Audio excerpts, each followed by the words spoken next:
that the ministry of the Vergers is to help to lead the church in bearing witness in the world to the hospitality of God by helping the church to be a truly hospitable place, by helping us to worship our Lord God in dignity, in order, in beauty, and in truth in the church, so that we can go forth to witness to God to the world.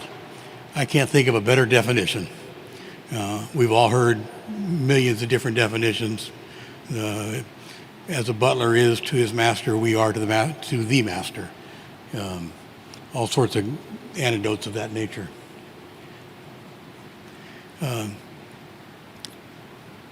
We are by the way, interrupt me anytime, pop a question anytime. This is informal. We're here to discuss the topics you want.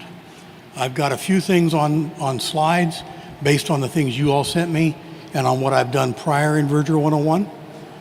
But this is your time to ask any question. Nothing is off the table.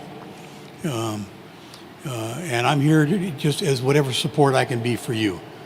For those that don't know me that well, I started verging in 1994 and had moved around from a little mission church with about 35 to a program church with a Sunday morning attendance of about 3 to 350.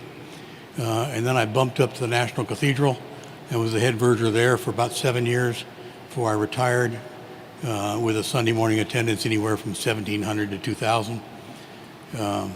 And now I'm back at the church I left to go to National, back in Round Rock, Texas, with an ASA of about 225, 250. So I've run the gamut, and I'm just delighted to be here along with you all. We know we're a servant ministry, probably a ministry of hospitality more than anything else. As I tell clergy, when you're standing at the booth at General Convention and they come by and say, "Oh, we don't need a verger," I say, "Okay, who turns the lights on? Who sets the air conditioner? Who checks the hymn board is right? Who makes the AC, make sure that the microphones are on? Who makes sure you got enough lems? Your acolyte showed up. Did the candles get lit? Is the right frontal on? Is the altar book tabbed? Who does all that?" And they usually say, "Oh, well, I do."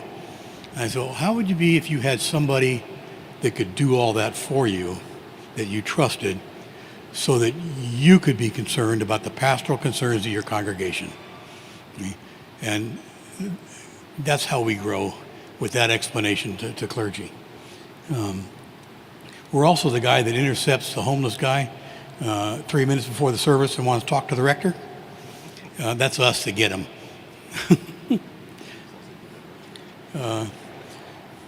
Who do we work for? Obviously, we all know we work for the clergy. We do not work for ourselves. They are in charge, always have been, always will be. We'll talk a little about Sunday morning dynamics. Things you do when you've got missing ministry team members, recruiting subs on the spot. Never do that, do we? You've never had to dressed in as a verger and have to grab a chalice, right? Or even, for that matter, a paten. When you got a clergy that turns up sick one Sunday morning. You can't preside at the Eucharist, but you can sure pass a paten. Though I remember the days when we couldn't even do a chalice. It was in '73 that they authorized lay people to use a chalice. And it was sometime in the late '80s that they changed the canons to allow that a lay person could serve either a chalice or a paten in the absence of sufficient clergy, was the original wording. But if you get nothing more out of this class, out of this session, nothing more, the bottom item up there, the old tradition is when your clergy leave, they resign, they get called somewhere else, the first thing you do is resign. Or you stay on in the interim, and when the new rector gets there, you resign. Okay? How would you feel it if you came in as the new CEO of a company and the minute you walked through the door, all your senior staff left? Okay? Stop resigning. We've had it used to. When I started verging, I was beat into my head. You got to resign when a new priest gets here. You got to resign, and no, you don't. You have to change who you work for, and you got to be agreeable to understanding that things are going to be different with new clergy. But you don't need to be. You'll scare them to death if you resign. They need you. You are the continuity. Okay? To explain how. Well, this is how we used to do it. How would you like us to do it now? Okay.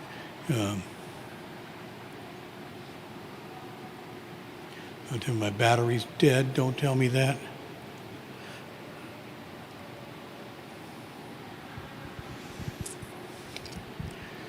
How many here have taken the training or have not taken the training course? In the midst of. Okay. One of the main things I stress in that training course is get rid of the word leading. Okay? We do not lead processions. Okay? Crosses lead processions in the Episcopal Church, period, end of discussion.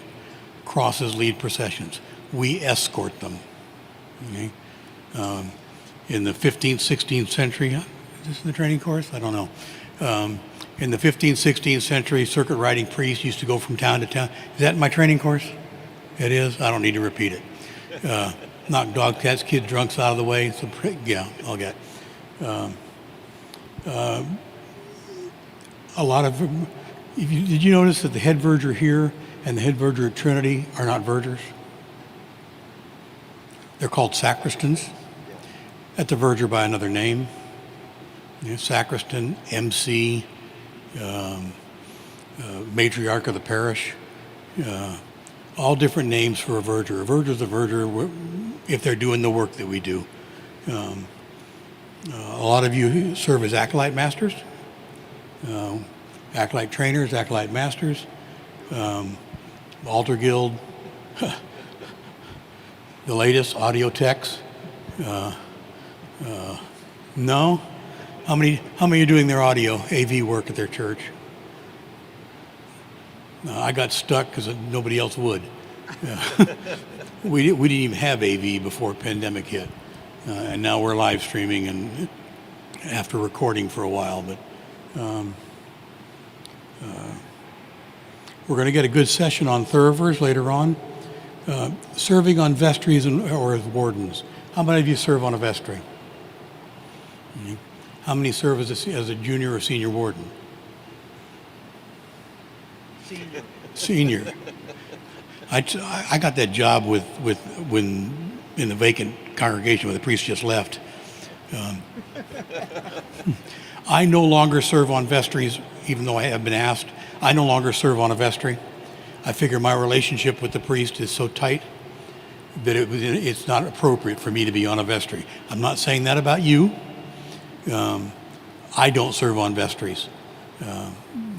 I've done it about 4 or 5 times in the past. I've been a junior warden, a senior warden, all of those functions in between.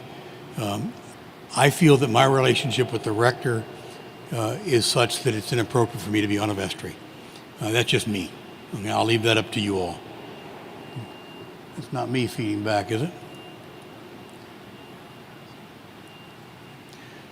Some of the things we get involved with, worship planning, at least huddling with the rector to make sure we know what they want. Eucharistic training, scheduling. How many do scheduling? Vergers or lems or acolytes or fun, isn't it? Huh?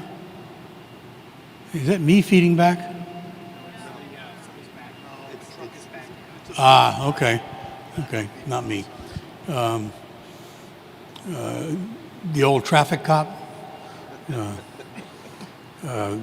The current church that I'm at, when I started there in 2001, I was playing guitar in the choir, though he knew I'd been a verger. And about a year later, he came up, they never had vergers there, and he came up and said, I need a traffic cop at my altar. I said, okay, here I am. We all get the other duties as assigned. I got a number of questions that you all submitted to me on the difference between sizes of congregations. And I've been there. I've been at a mission, I've been at a parish, I've been at a cathedral. And the job changes as you go, but the overall responsibility is the same. Okay? We work for the clergy and we do what they need. At the National Cathedral, the Altar Guild does flowers. Okay? The Verger Corps does everything else.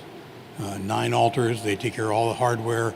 It's all done by vergers because we're there 7 days a week. The Altar Guild is not. When I served at a parish church, I only put on vestments, the mission church, I only put on vestments 2 times a year. Palm Sunday procession, and what was the other one? I don't remember. But only 2 times a year did I ever vest. But I did all the things behind the scene. You don't need to be vested to be a verger. Who's got the lights on? Who's all those things that take place when you're not vested. They're still just as important.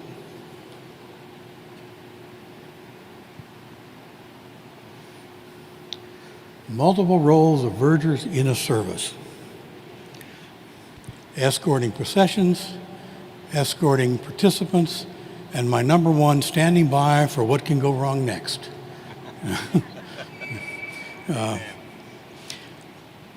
When I first became a verger, I struggled with, when do I get to worship? And it finally dawned on me about 4 or 5 years later that it wasn't that I didn't get a chance to worship. It was that my definition of worship needed to change. Right? And what we do is worship. Right? And what I'm doing in a service is I'm sitting there wondering what can go wrong next, and if it does, what am I going to do to fix it? Right? And that I think is probably more key to what we do than anything else.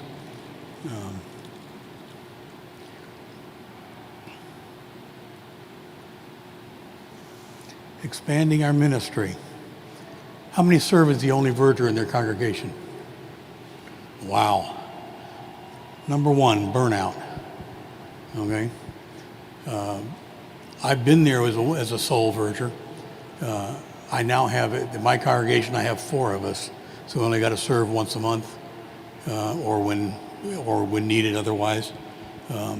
If you're a single verger, you might want to talk to your rector about getting somebody, because when it comes to every Sunday morning, every service, every wedding, every funeral, you've got a life too, and I want you here 10 years from now at that conference, and I don't want you burned out between now and then, because it does happen. Any job you can get burnt out, and this one can do it, and you do need the occasional time just to sit in a pew. And to sit in a pew and worship, not to critique the other verger that's working. How many is too many? That depends on your congregation. And how many do you need in a particular service? Like I say, it depends on, at my current congregation, we need 1 vested and 1 in the back, unvested, just to make sure things are going right. When I was at National Cathedral, we had 4 at a service every Sunday morning. It all depends on how much you need for to get the job done. We don't need to be more vergers than congregation, but we also need to be able to make worship handle smoothly. When it comes to more vergers, your rector may ask you to help select people. When I was interviewing at the National Cathedral, they asked me, how do you go about selecting new vergers? And the answer I gave to them was, there are 3 kinds of people that gravitate towards being a verger.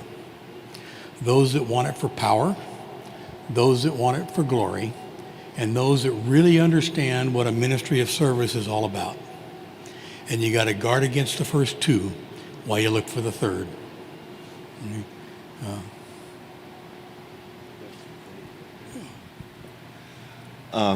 We have a very small parish, about anywhere from 30 to 40, and I'm the only verger. Do we need more than 1 for that amount?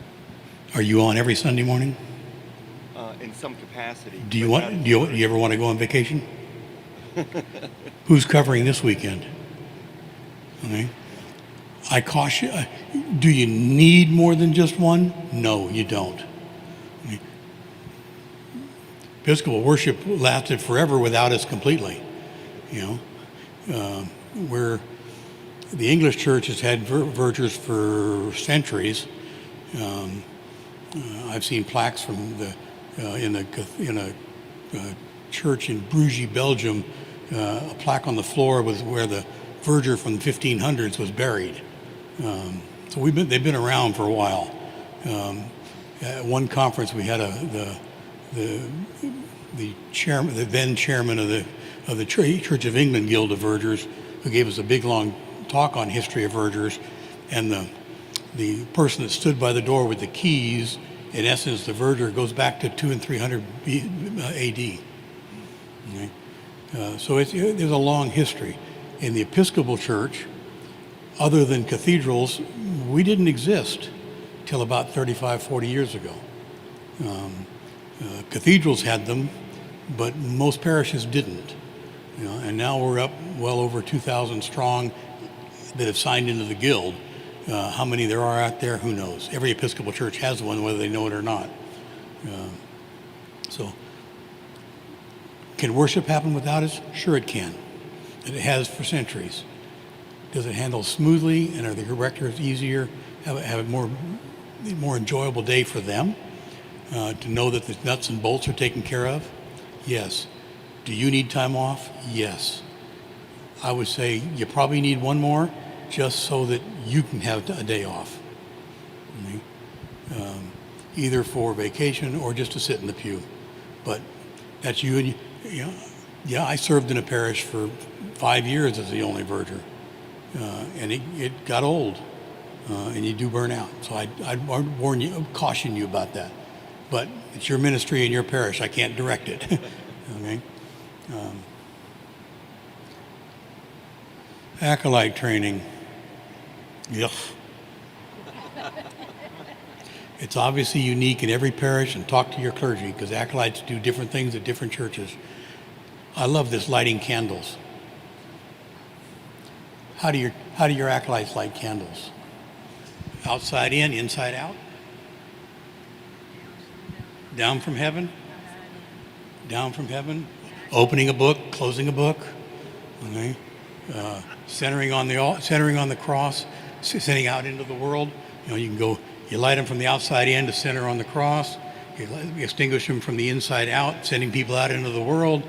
You light them from the inside out to open the book. You close the book by putting them out from the out. It doesn't make any difference. As long as it's in unison and looks dignified, who cares? Okay? Altar candles, epistle side, gospel side. Which do you light first? Which do you put out first? Tradition tells you you light the epistle side first and you put it out last, because the gospel should never stand alone. I'm the son of an Episcopal priest who taught me at age 6 or 7 that the gospel is the only thing that can stand alone in the world.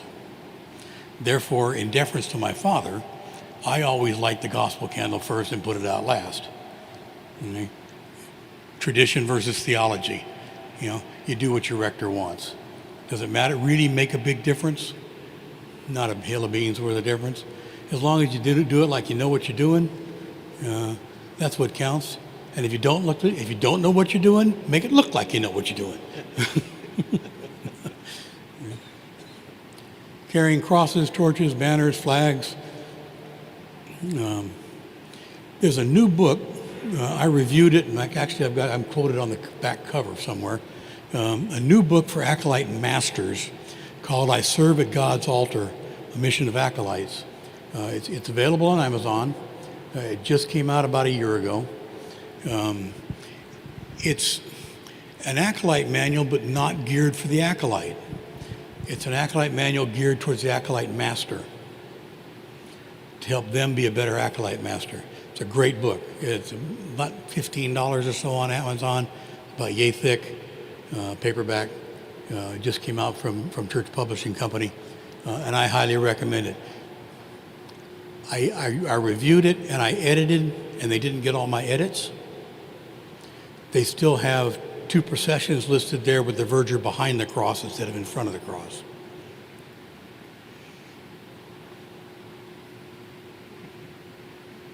Well, in National Cathedral, the Verger is behind the cross anyway, because that's their custom. But I highly, if you're dealing with acolytes, you might want to take a look at that book. By the way, these slides will be on the website under. If you go to the website annual conference New York, they'll be down below the schedule. They'll be added on probably tomorrow or tonight. I'll add them to the website, so all my slides will be there. Okay? Vestments, vest or not to vest? How many don't vest? Depends. How many wear a cassock and surplice? Big white thing, big white poncho. Okay. How many wear a shamir? Anybody wear a scapula? A little bib, just like this. This is a scapula. Okay. You got Velcro in your corners? Oh, ooh, you got to put Velcro in the corners. That thing slides when you go to administer a chalice. So I used to have Velcro. My first vestments were a scapula. I put a little Velcro tab on my cassock and my scapula. They're all good. Hoods and tippets. I don't recommend hoods and tippets for vergers. A tippet can be worn by a layperson. It's a signal of function in a service, like morning prayer or evening prayer when a clergy wears one. It's not a Eucharistic vestment, and it's not reserved just for clergy. In the Church of England, lay people wear a blue one, where clergy wear a black one. In the Episcopal Church, nobody's ever heard of a blue one. Okay. Academic hoods, anybody wear one? I don't want to offend anybody. I don't think they're appropriate for a verger. You'll see it like at Evensong last night. The 2 clergy had on their hoods, and the choir. Some of the choir may or may not have. I wasn't looking that close at choir, but a hood is part of choir dress that you use for morning prayer, evening prayer, evensong, those sorts of things. Not appropriate on a Eucharistic vestment. You can't see that line that says preaching tabs, jabots, ruffles, hats, whatever. There's a line drawn through those. Okay? There's a reason the line is drawn through that. You can't see it. There is a line because I hate them. I literally hate them. And the reason I hate them is that last line. Less is less, and less is more than enough. Okay? We're not there to show off. We're there to get a job done. Our vestments are to distinguish who we are, so that when you run out to the sacristy to get something in the middle of the service, they don't sit there. The congregation doesn't sit there and say, "What's going on? What's wrong? What's wrong?" They say, "That's just the verger taking care of something." Okay, that's the only reason we vest, is so they know who we are and we're doing something and they can ignore us. I am not preaching tabs. We don't preach. Jabots, you know what that is, right?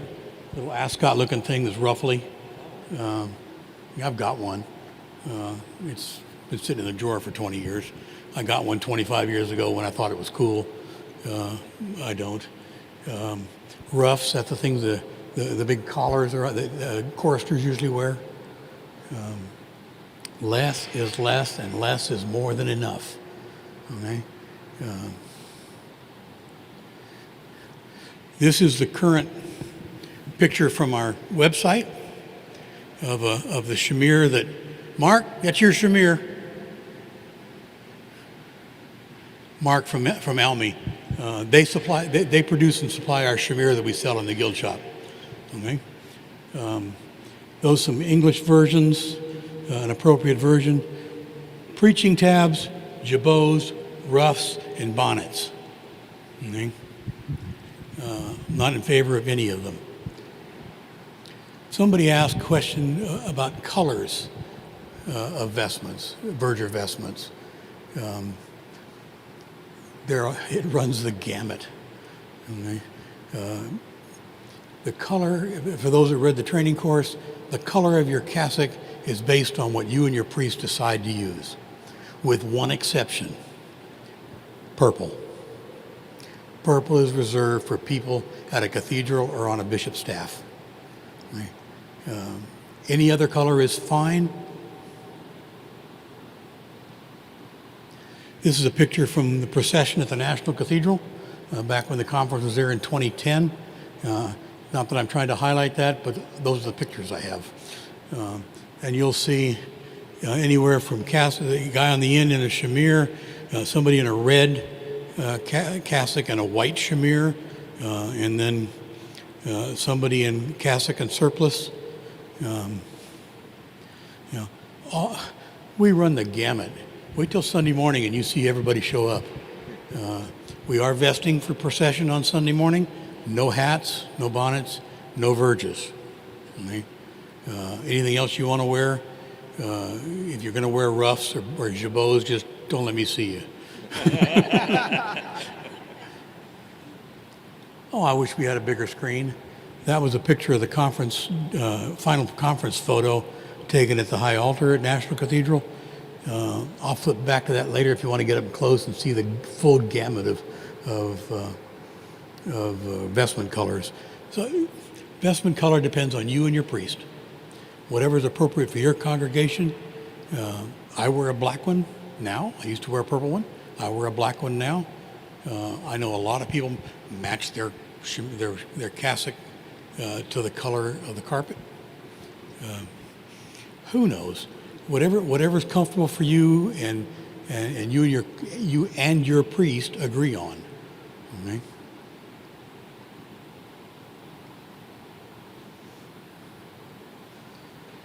Cassocks, socks.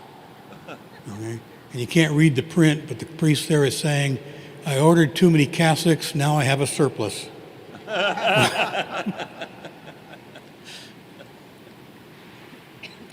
Verges and beetle poles, how to carry them, when to carry them. Okay? Does anybody here use a beetle pole? Anybody know what a beetle pole is? Okay? For those that don't know, a verge is about 30 to 36 inches long. A beetle pole is about 45 to 60 inches long. Okay? A big long one. Okay? The first rule, beetle pole or verge, you only carry one or use one if you're escorting somebody or something, a procession or an individual. Okay?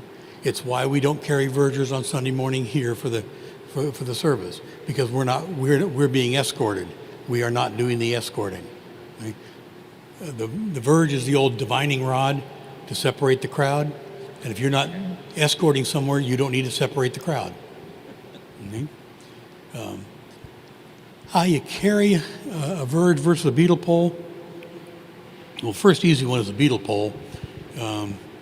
Is carried at rest, straight down usually, and when they're walking with the beetle pole, it's rested on the shoulder, and they bring their hand out, and the pole's at about maybe a 30-degree angle. Make sure it's lifted up high enough so if you have to hit a step, it doesn't hit the step instead of your foot. It's not carried like a verge out front. It's carried against the shoulder and just slightly brought out. At rest, you bring it back in. Verges. Everybody's seen the picture at the National Cathedral with the verge on the shoulder when they're escorting. Okay? It's the only place I know of that puts the verge on the shoulder. Everybody else carries it at 45. And the day I got to the cathedral, that was my question. Why in the world do you put your verge on your shoulder when verges are carried at 45 degree out front? I'll tell you the reason. Their verges are heavy, and the National Cathedral is 1/10 of a mile long. You carry a heavy verge out like that for 1/10 of a mile, and your wrist is you better have a wrist brace. Okay? So it's for practical reasons. Okay? Does it make a difference? No. Okay? Do it with dignity. Do it like you know what you're doing, and it's correct. Okay? Typically, you cradle it at a 45 across your chest, or grab the top of it and set it down on the ground when you're not using it. Any one of those, and 45 out front, on your shoulder, whatever works for you all. Just so there's a distinction between at rest or actually verging somebody. Okay? Yeah. When you go to the altar and bow at the altar, what's the angle that you put the verge at when you bow at the altar? By then, I'm no longer escorting. The question for those out in La La Land that are watching, the question was, when you approach the altar, how do you carry your verge? And my answer is, you're no longer verging somebody. If you've got your out front and you're verging somebody, you don't reverence, you don't bow, you don't. It's just like carrying a cross. You'll never see an act like carrying the cross that gets up to the altar and bows before they put it in their stand. Okay, when you're verging somebody, you're doing a function. If you're going to reverence or anytime at other points, some people reverence when they cross in front of the altar, some before they sit. Your piety is your piety, whatever works. I would say you're not out front with it. You're cradled, usually like that. Okay? It was what I would do. Okay? I wouldn't have it out front and do that. That's an act of actually verging somebody. And whatever works for you beyond that works for you. Okay? There is no rule book. Okay? It's make it look good, act like you know what you're doing. Even if you don't, act like you know what you're doing. Okay? Any more questions on beetle poles and verges?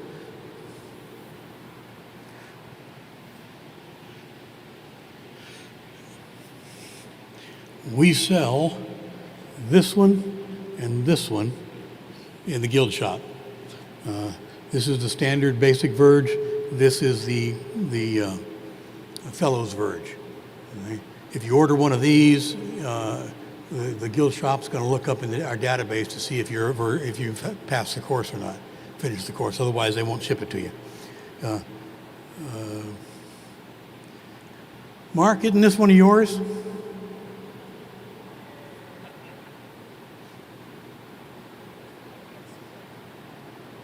Yeah, it's this one. Yep. I think these are a couple of Whipples. I'm sorry, I used the W word around Mark. You can get a verge anywhere. If you don't have one, we do. What we sell in the guild shop is sold at cost plus shipping. Okay? We're not out to make a profit. Our charter with the IRS says we don't make a profit. But Whipple sells them. Almy sells them. Your friend down the street with a lathe can make you one. My first one was a table leg, and I went down to a flag shop and bought a cross and stuck it on the top. The one that sits on top of a flagpole, which by the way is called a truck, when it sits on a flagpole. I mounted that on the end of a table leg. Okay, what works works. Huh? Mine has a Mine.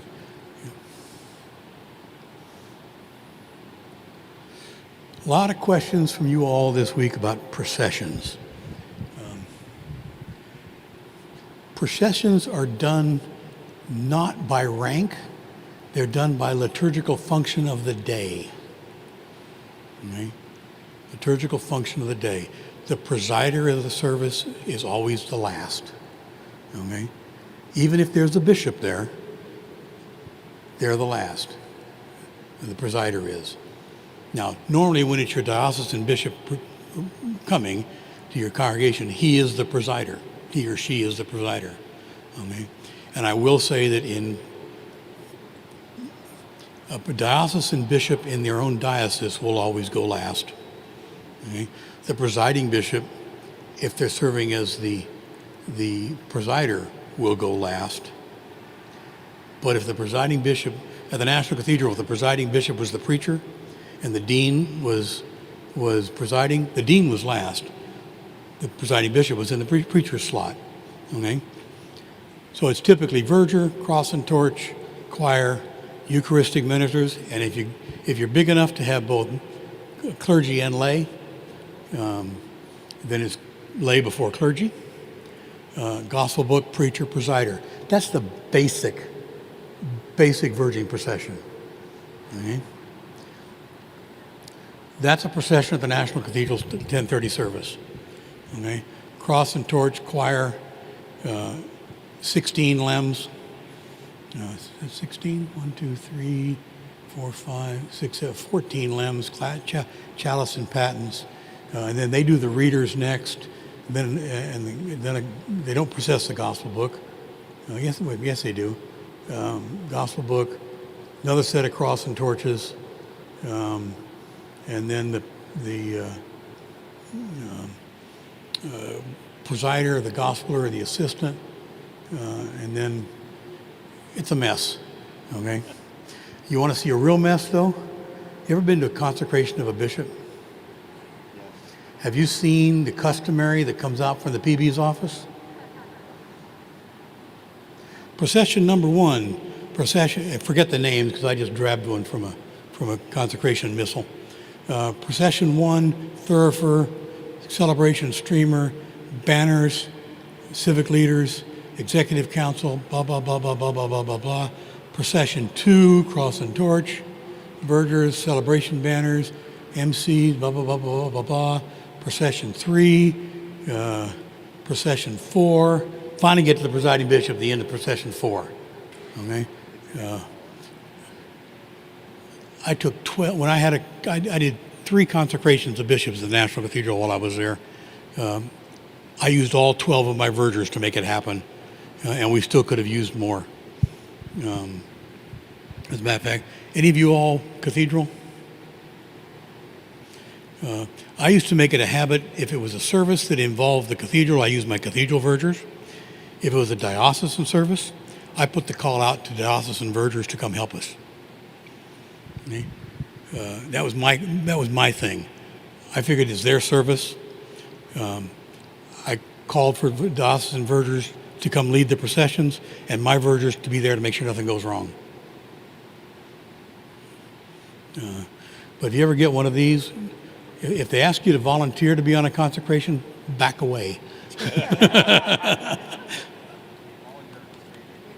Yeah, I just lost my TV. No, I got the microphone. I just lost power to the TV. Microphone changed speakers.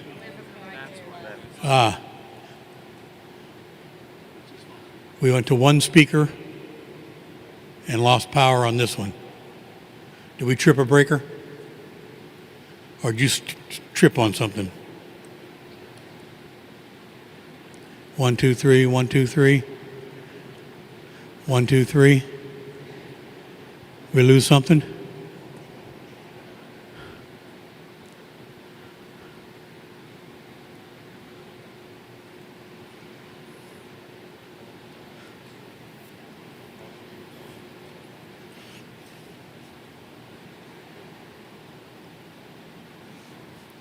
My next slide talks about careers. Okay? We can do it without the slide, as long as I know what's on them. Next one talks about careers, and one of you all asked me about how do you become, how do you get a job as a professional verger? We have full-time vergers, part-time vergers, and full-time paid staff vergers. Okay? There are only about 20 paid vergers in the country. They're few and far between. There's more in New York City than anywhere else. They're usually at cathedrals. At National, I had myself, and I had one other paid, and then 11 volunteers. I'm not sure how many on staff here, but I know they have paid ones here. They got paid ones at Trinity Wall Street. They got paid ones at St. Bart's. Most of the rest of them are volunteer. The opportunities to apply for a paid position are few and far between. I found out about National Cathedral when I applied because there was an advertisement in the Living Church magazine. I usually put on the website any job postings that I know of that they tell me, that somebody sends to me, and I'll put on the web. I don't go looking for them. Any luck? Not yet. So I don't know if that answers the question, whoever asked it, but they're few and far between. The only one I know of right now is St. Mark's in Houston, which is the largest Episcopal church in the country. Average Sunday morning attendance between 3,000 and 4,000 in a multitude of combining services altogether. Largest attended church in the country. And they're looking for a verger, though they don't call them a verger. They got another title for director of worship or worship logistics or something. And it's for one particular congregation that's there. They got multiple different services that each has their own congregation virtually, one worship style. That's the only one I know of right now that's out there. I haven't been told that it's been filled. I got to go back and look at my computer since I don't know what's next on my slides.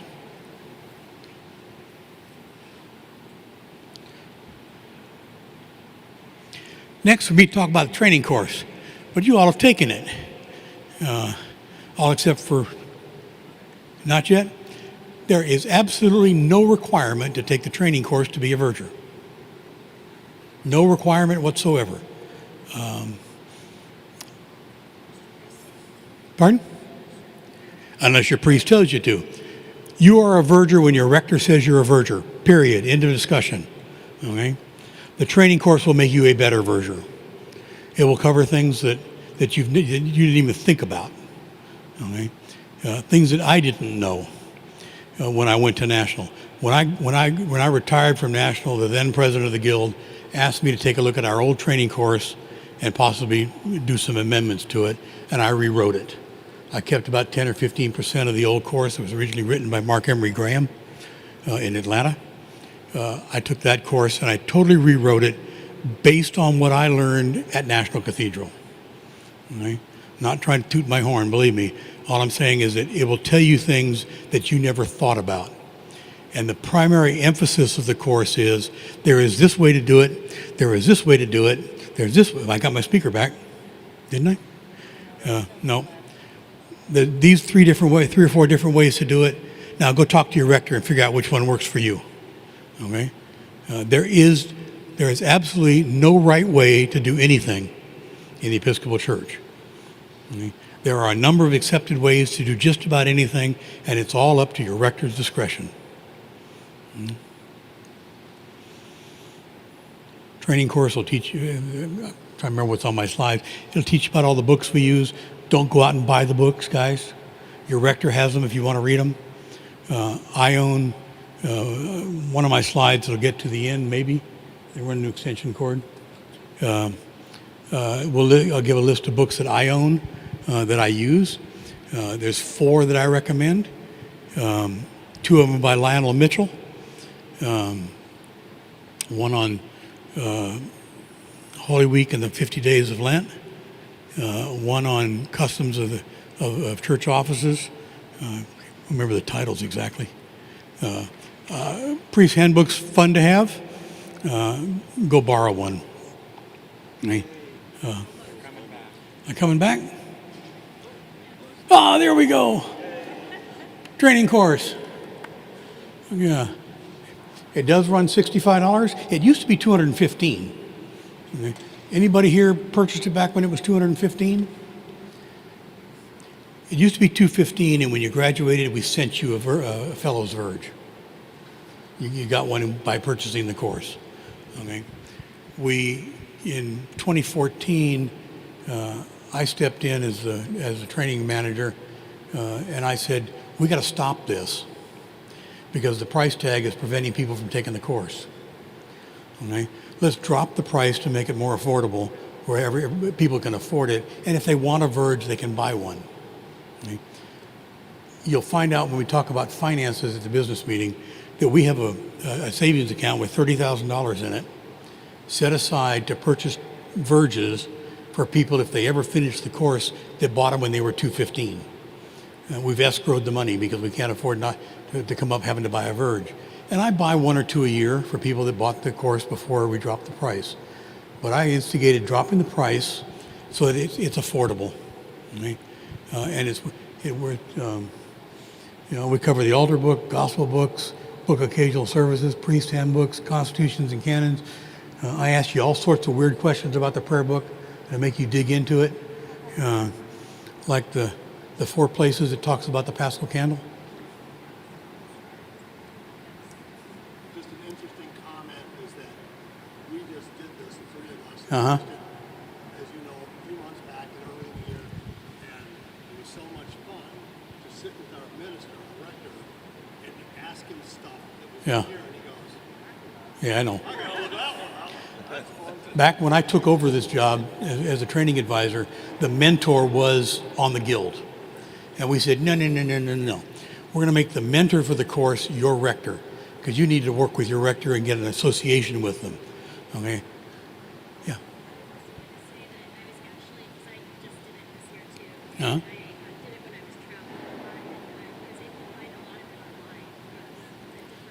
Right. You can get an altar book. You can actually purchase one from either church publishing, or you can purchase one from Almi. Or I don't know, Almi's got them, but Amazon has them. They're about $400. Yeah, you did?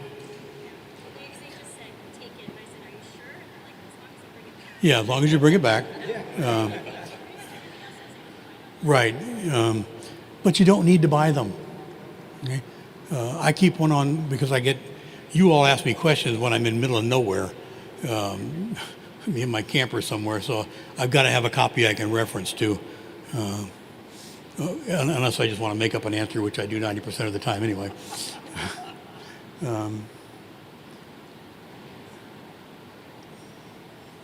You all know it already. Purchasing does not mean you're enrolled in the training course. You got to turn in an enrollment form. And the main reason for the enrollment form is so I can turn around and send your clergy mentor a complimentary copy. Okay? It works. How many did it? You 3 did it as a group training, more or less. Okay? It can easily be done as group training. It can be done individually. It's either way works. Okay?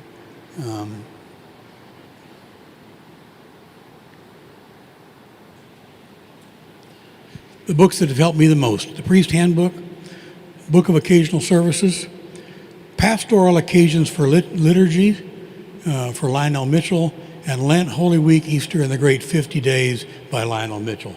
The Lionel Mitchell books I'd never heard of till I got to National Cathedral, and the day I got there, the canon presenter, which is head of the worship department, brought me those 2 and laid them on my desk and said, "Here, read." Okay? And if you haven't read those, they're an inexpensive purchase on Amazon, and they're worth it. A couple of things that I didn't know that I messed up until I read those books. So I think that's all I got, except for questions, answers, and anecdotes. I got to tell you, since you're new to 101, you've never heard it before. My favorite anecdote from the National Cathedral. There, during communion, the acolytes bring the stack and put it on the altar, but the verger does the lavabo bowl. I got a brand new priest, fresh out of seminary. She's doing her first time ever presiding, and my assistant goes over to the credence table and grabs the flagon and the lavabo bowl and grabs the wrong flagon. He got the reserve wine flagon. Went up to this brand new young girl fresh out of seminary, and poured wine over her fingers. And with a completely straight face, looked up at her and said, "How'd you do that?"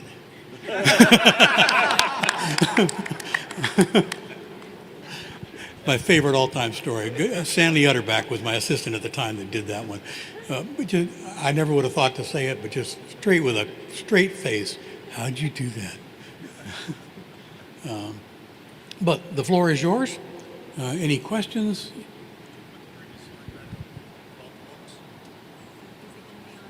Oh, yeah, this whole thing will be on the website.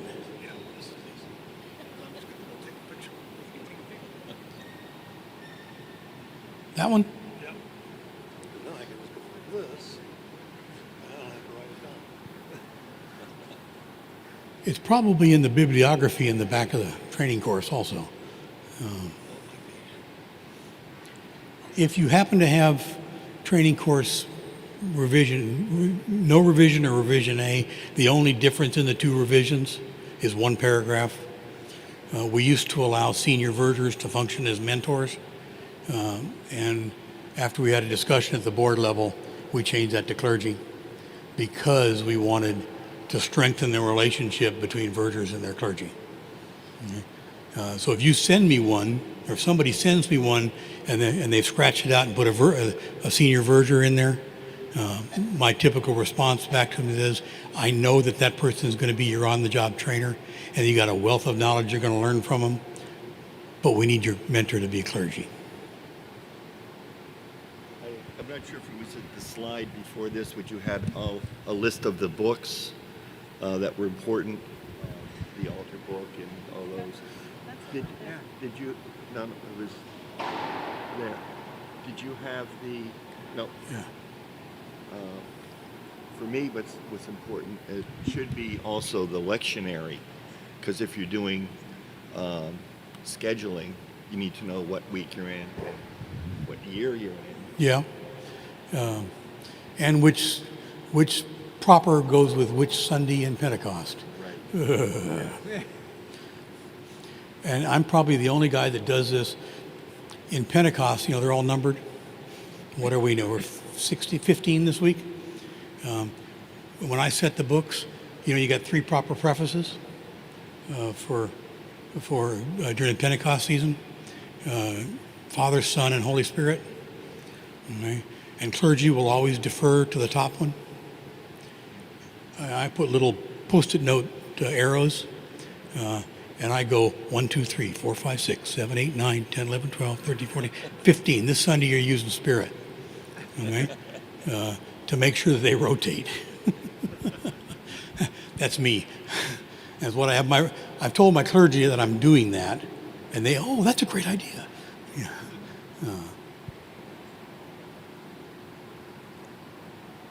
Back in the back, yes.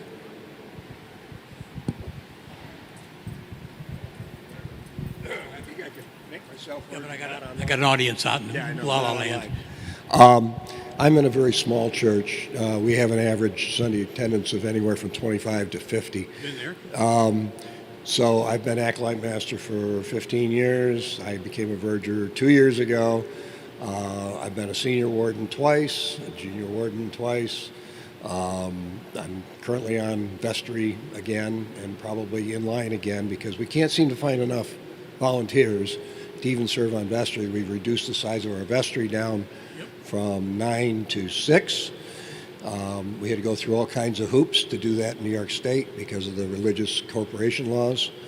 Had to do one per year for 3 years. But the wardens that we have now, the senior warden does a lot of the stuff that I also do, like opening and closing church. We have like 5 or 6 people that do most of the stuff throughout everything. We have one person that seems to do most of the coffee hours. We got the senior warden, myself, that open and close usually. She also heads the altar guild. It's Many hats. yeah. How have you got any hints on how to expand that so we can get a few more volunteers? Ratzaruck. It's tough when you're in a small place. It really is. Bishop Gene Robinson was doing an ordination of new priests at the cathedral, and he gave them about 7 or 8 admonishments, things to remember. And the one that sticks in my mind, and it applies to clergy and it applies to us as well. And he said, remember to feed the shepherd, or else the shepherd will eat the sheep. Okay? Take time to minister to yourself, or else you're gonna burn out, and you're gonna overtax those you're trying to, feed the shepherd, or the shepherd will eat the sheep. And that's kind of the problem you've got, in that you don't have enough sheep to spread dinner out. to use that analogy, and it's hard, and I don't know the answer to that one. It's more than a Verger question. It's a whole church dynamic question, and it's unfortunately as congregations across the Episcopal Church are shrinking in numbers, it's going to become a more prevalent problem. And how do you energize volunteers?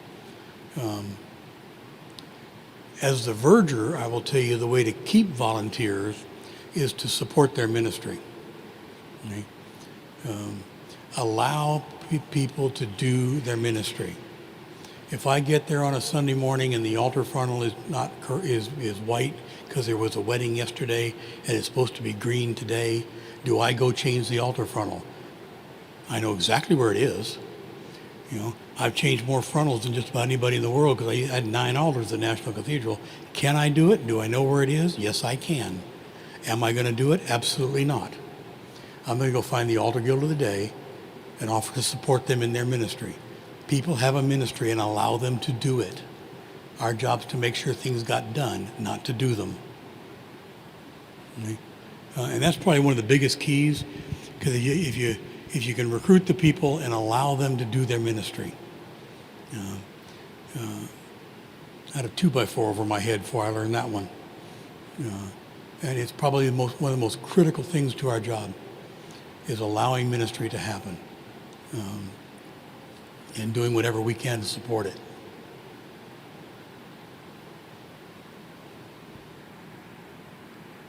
We still got 15. This never goes this quick.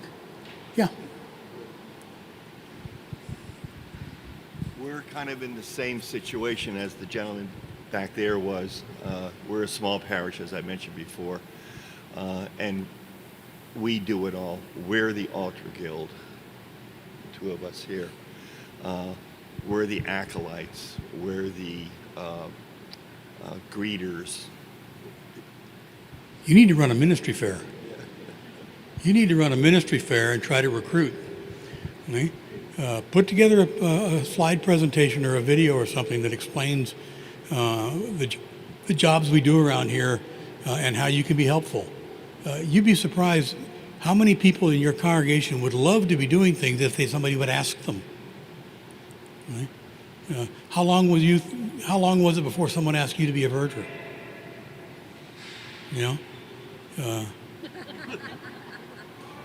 Or in my case, I walked up to the priest 25 years ago and said, I think in my journey I'm ready to be a lem.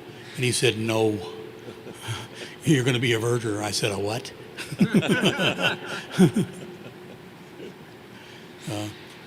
But disseminate knowledge. Let people know what's available, and that put something in your church flyer bulletin, or the yellow pages that you put out on Sunday morning, saying, we're going to schedule an open house and say we're going to talk about what it is to be an acolyte, what it is to be on the altar guild, what it is to do these, and we're going to offer training sessions, and who'd like to join us, and see. You'd be surprised. They may just turn out. A lot of them just need to be asked. Yeah.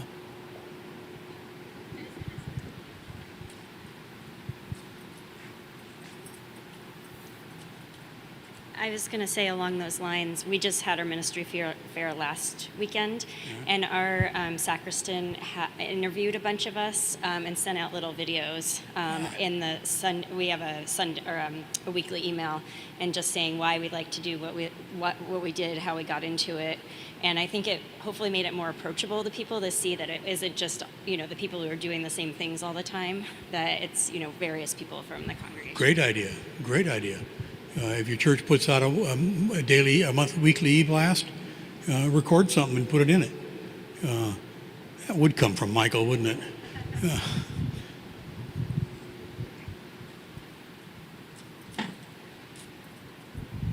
My parish is about 250 people who are fairly active, but until I became a verger, we had one person who served on the altar every single Sunday, because that person arrived early, robed, and this is my job, and you are not welcome to be here.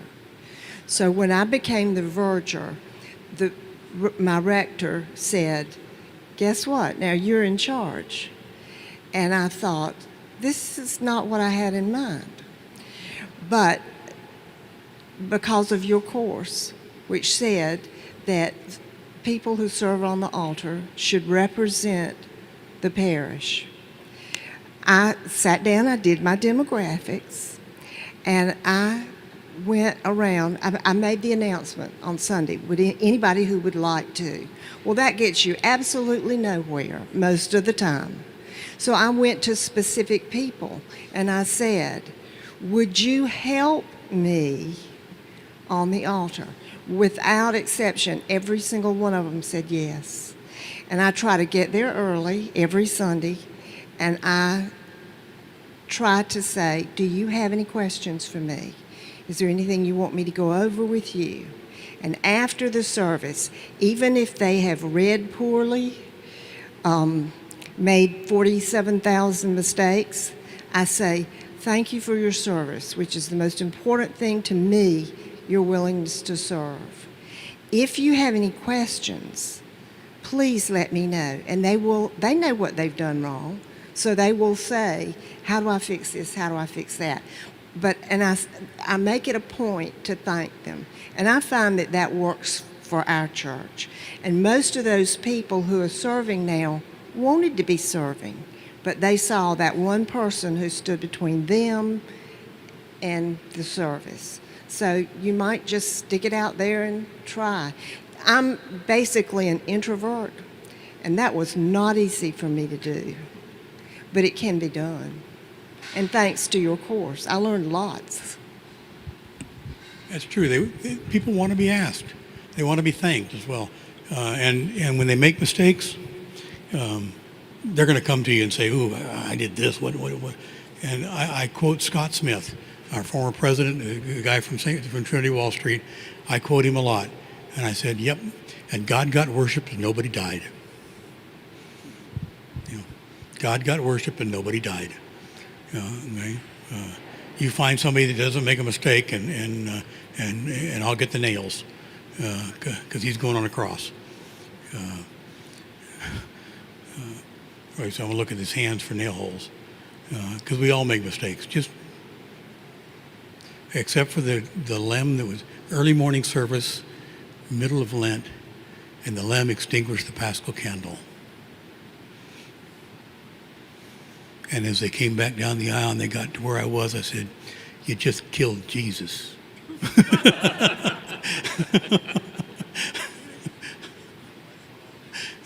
And life went on anyway, and she laughed about it too. Yes. Oh, you're knitting, and I thought you were raising your hand. Well, if that's all we've got, thank you. I've enjoyed this. When they asked me to take on the job as the president, I said no problem. However, I will not give up the training job. I said that's where my love is, for several reasons.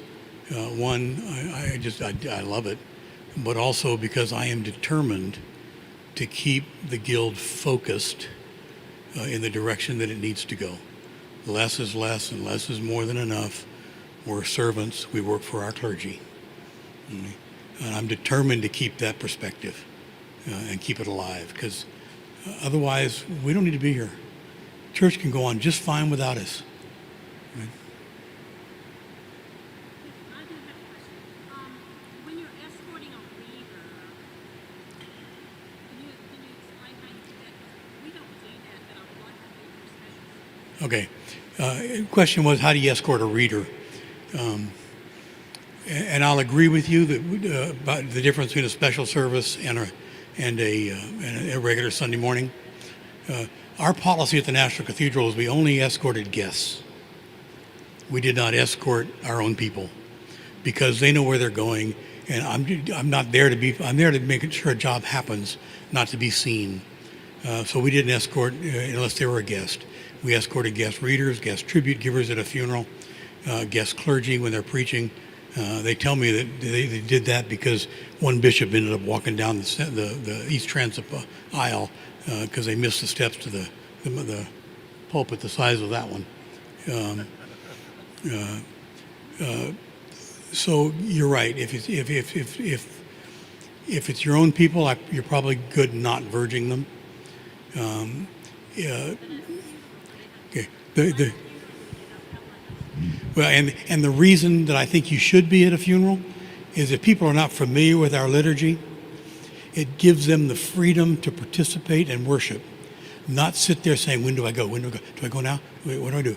You know, if you go up to them ahead of the service and says, I know that you're the tribute giver and you're going to go at this point in the service, sit back and participate. I'll come and get you. Okay?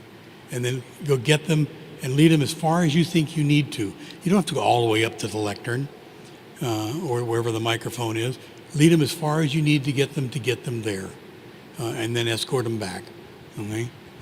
Escort, 45 degree or on your shoulder, whichever. But you're doing it as not necessarily for pomp and circumstance. You're doing it as a ministry of hospitality to them. That pretty much answer what you're asking? Yeah. I don't verge anybody. We don't at my church, the Elder Rail. Some Baptists built our church. It's 7 pews deep and wide. I mean, our gospel procession takes 3 steps. Very short. It's pointless to try to verge anybody. There's no room to do it. The only reason we verge the opening procession is to get the verger up there. You know, because you got to be up in the chancel to make sure that things, traffic cop happen. And the only reason I verge the procession is my way of getting in, because we're small, lengthwise. Boy, we're wide. We can do one heck of a holy pretzel on Palm Sunday. Or the first Sunday of Advent. We got lots of room. Lots of room to do a holy pretzel, but no depth.